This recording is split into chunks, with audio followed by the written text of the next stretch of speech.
In the novel A Hundred Thrones by the Tamil Malayalam writer Jayamohan, the protagonist is interviewed for the civil service. And the first question that is asked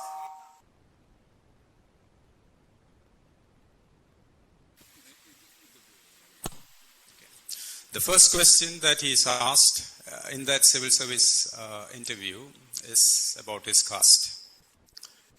What caste are you? And he replies, I belong to the Nayadi caste. And the questioner asks him, can you tell us about the Nayadi caste? And he says, he quotes from the Trivandrum State Manual, verbatim. He says that the Nayadis are a hill tribe. They are a vagabond class of the Kurivar tribe. They are low-born. And since they are so low-born that a high caste person who saw a Nayadi was in danger of losing his caste. So the Nayadi, and if such a thing happens, the Nayadi was liable to get severely beaten up or even stoned to death. So they used to hide in the jungles with their children during the daytime and venture out only at nights. When they hunted little stray animals, stray dogs, they would eat anything they get, worms, rats, animal carcasses. Some people used to put out food for them, decayed food and cattle feed, and they would eat that too. So the questioner asks him, how have they come along? Have they progressed in life? And he says, not much. The cities have arrived and we moved to the cities and now we live on the streets. The third questioner says, but you have progressed. You have passed the civil service exam and is now sitting before us. And he said, a great man helped me. A great man like Ambedkar. And he replies, yes, a great man helped me. And now the first questioner again asks him, this is a hypothetical question. Now you are an officer and are going to settle a dispute between two people. On one side is a Nayadi and the other side is justice. How will you go about it? Blood rushes into his head, into his eyes, into his fingertips. And they're waiting anxiously for his reply. And he says, sir, what is justice? Justice is not founded on law or custom. It is founded on morality. And the holiest of all moralities is human equality. And when you seek to meet justice between a Nayadi and another person, you're already doing injustice to the Nayadi. And the questioner leans forward and asks him, okay, Mr. Dharmamalan, suppose it is a murder. Suppose the Nayadi has committed a murder. And he says, even if it is a murder, the Nayadi is innocent of all wrongdoing. Now this short passage from this book speaks to us more about social equity, the need for affirmative action in a just society than perhaps 100 government orders or parliamentary discussions. Moving on,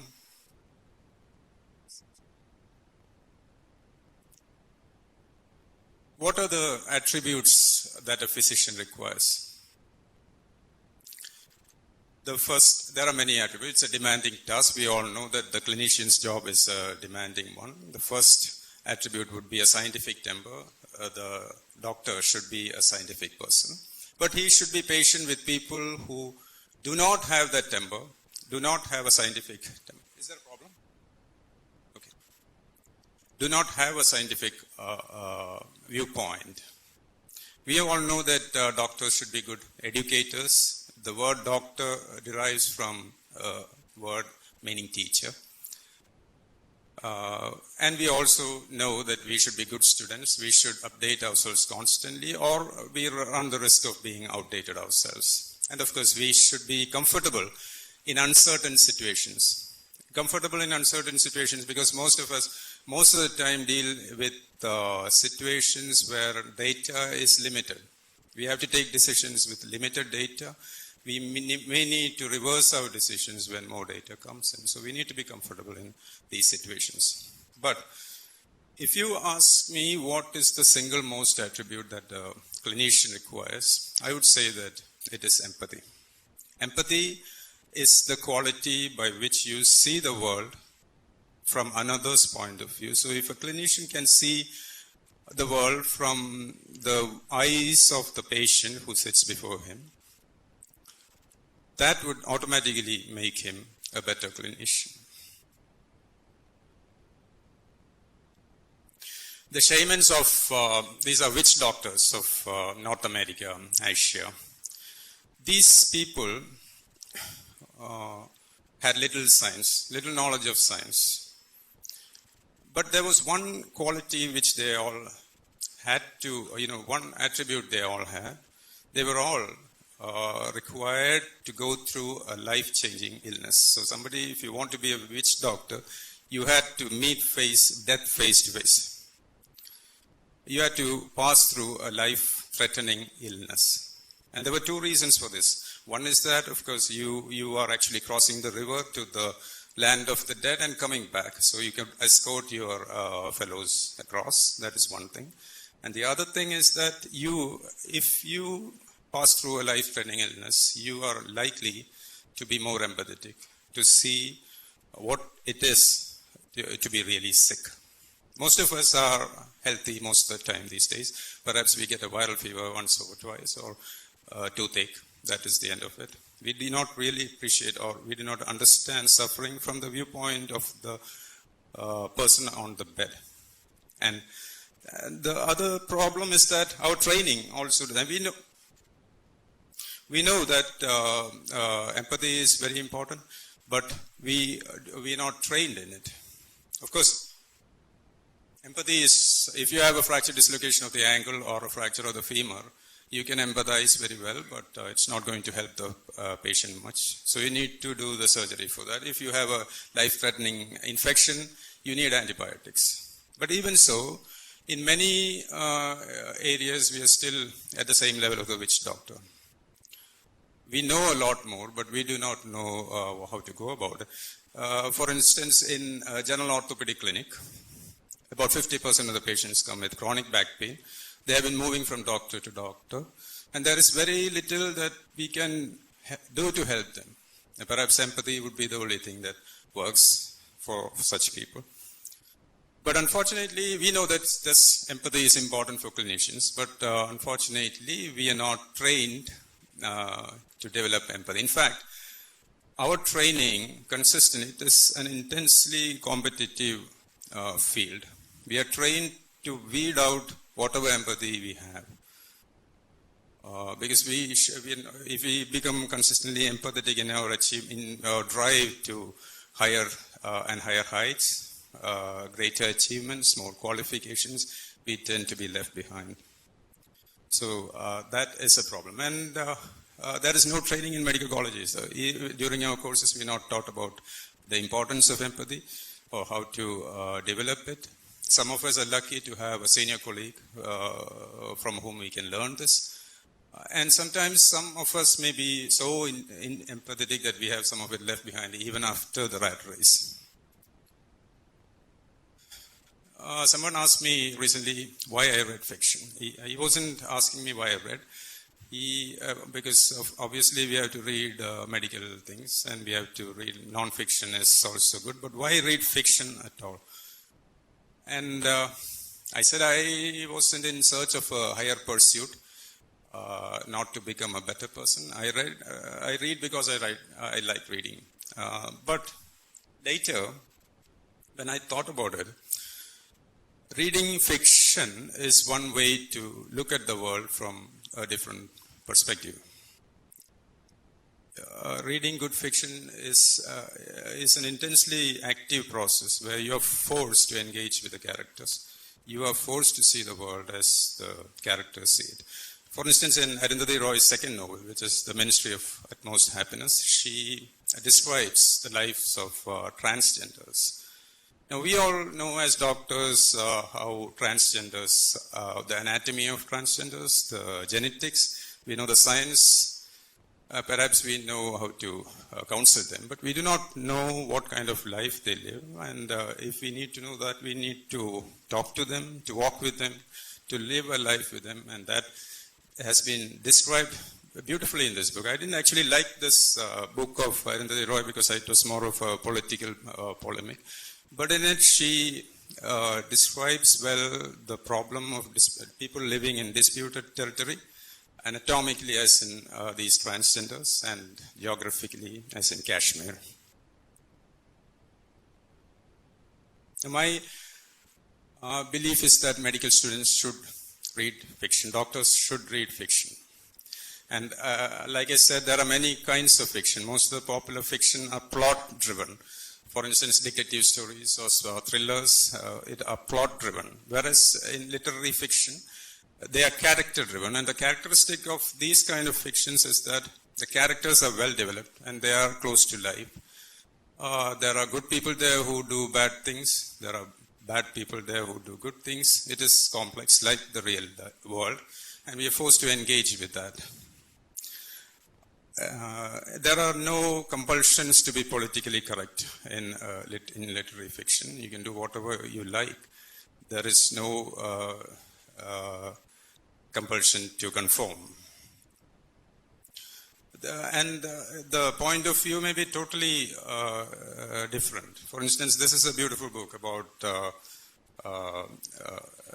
written by the point of view of a dog. The story is narrated by a dog, so it's totally foreign to us. It is a very well-written book. And this book is Nabokov's Lolita. We think that criminals are an alien race. We like to think of them as something totally alien to us. But the truth is that no human characteristic can be totally alien to us. It is all inside. And this is the story of the narrator is a pedophile. He's a pedophile, and we walk through the mind of this pedophile in this book. His humdrum life, punctuated by his perversions, and we, at the end of the book, we feel shaken, we feel repelled, but we feel changed. In this context, I would like to discuss the young versus old doctor. The younger doctor versus old. We all know that people have a preference for older doctors, people who look more experienced, who might be more knowledgeable. The fact is that, and there are certain studies to prove that the older the doctor gets, the worse his clinical skills become. There are studies which definitely seem to show that older doctors tend to kill their patients more frequently than younger doctors. But still, this attraction to an older doctor persists. And one quality, because I remember when I used to work in Kanjirapalli, a child of 5 came to me. She had a crush injury of her hand in a rubber pressing machine. This is rubber estate territory. And I was very angry with the parents. I was very young then. I was very angry. I was furious with them. I told them, you are responsible for this. You should have taken care of the child. And then a few years later, I had to bring my elder daughter to the SAT emergency because she had eaten some camphor and they were giving stomach wash. And I remember the house surgeon staring at me very accusingly. Certainly she must have thought that I was responsible for the child's condition. And I'm less judgmental about kids' parents these days. And the thing is that we grow older, we become physically weaker. We develop presbyopia, we marry, we have kids. Our parents grow older, they lose their memory. And all these things change us over time. Our minds stretch. we become a different person. And fiction is could be one way to fast forward these changes. We know that doctors like to talk incessantly about their patients. We all like to talk about our patients wherever we meet, in parties, in conferences. We talk about patients, irritating patients, boards, extraordinary people. And some of us write about these patients, and some of us actually write very well indeed. Manoj Valanand is a published author who writes novels. Anton Chekhov. These are top people in the highest literary echelons. Anton Chekhov, who said that literature was his mistress and medicine was his wife. Conan Doyle, you must have read Sherlock Holmes. Robin Cook, the medical thriller. Khaled Hosseini, Kite Runner. Abraham Varghese, Mallu Doctor. Punathil Kujumdullah, closer home, our regional authors, and Khadija Mumtaz. There are many doctors who write. Now, I put it to you that reading fiction is good for becoming a better clinician, the making of a clinician. Do I have any evidence for this? I have a little evidence. But first, theory of mind. Theory of mind is a psychological concept which defines the distinction that our mind is different from the others. To put an example, let us suppose that we look out the window and we see our neighbor walking to his motorbike. He comes out there, pats his pocket, and goes back home. So we look at this behavior and we get into his mind, and we believe that he has forgotten something, probably his keys, and he'll be back. So the ability to look at another mind, find out a reason for a behavior and predict further behavior. This is the theory of mind. And there is the most cited study regarding this topic is that of Kidd and Casno in October 2013 Science Journal, which says that reading literary fiction improves theory of mind. Now, what they did was they took a group of people and conducted several experiments regarding the difference between reading and not reading, reading fiction and reading popular fiction, reading literary fiction, and then testing these people for their cognitive and empathetic skills. And they found that specifically their results show that reading literary fiction temporarily enhances TOM. And more broadly, they suggest that the theory of mind may be influenced by engagement with works of art.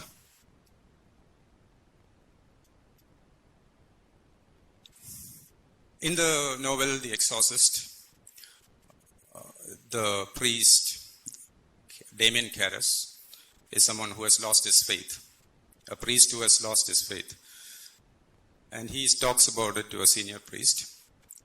And see, I can't love my neighbor. The God asked me to love my neighbor, and I can't do that. How can I love these assholes? It is difficult to love our neighbors. And the senior priest tells him that when somebody is asking you to love your neighbor, it is not demanding that you do something which is psychologically impossible for you to do. It only means that you act with love, with care. You act with care. You can act with care.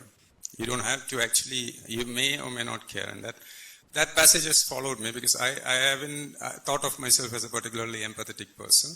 But in the course of my career, this passage has stood out in my mind. Because even if you don't care for your patient, you can act with care. You can act as though, and that pretty much produced the same result, I think. So go forth and read novels. At best, you will become a better person or a clinician. At worst, you will enjoy yourself. And I must thank you for your patient listening. And I particularly thank Jan for giving me this opportunity to talk on something which is probably very irrelevant. Thank you.